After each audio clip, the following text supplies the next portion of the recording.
Hello friends, నేను మీ Sudheer from revalue. మీరు HILTP 2025 కొత్త పాలసీ గురించి వినే ఉంటారు. It's Hyderabad industrial land transformation policy introduce by Telangana government.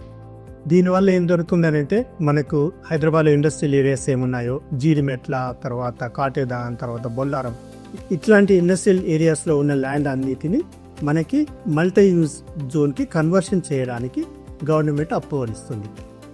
దీనివల్ల దాదాపు ఒక 9,000 ఎకరాలు మీకు ఇండస్ట్రియల్ ల్యాండ్ నుంచి మల్టీ యూజ్ జోన్కి మీకు అవైలబిలిటీ వస్తుంది. సో ఈ పాలసీ వల్ల ఒకేసారి 9,000 ఎకర్స్ ఇండస్ట్రియల్ నుంచి మల్టీ జోన్ యూజ్కి కన్వర్ట్ అయినప్పుడు ఏమి ఆపర్చునిటీస్ ఉంటాయి? మీరు దాంట్లో ఏమైనా కొనాలనుకుంటున్నారా? ఏం ల్యాండ్స్ అవైలబుల్ ఉన్నాయి? So revalue will provide all the buying, selling, advisory services. If you have any questions about this policy or in general, please reach out to the Revalue team. The number is displayed above and we are here to help you. Thank you.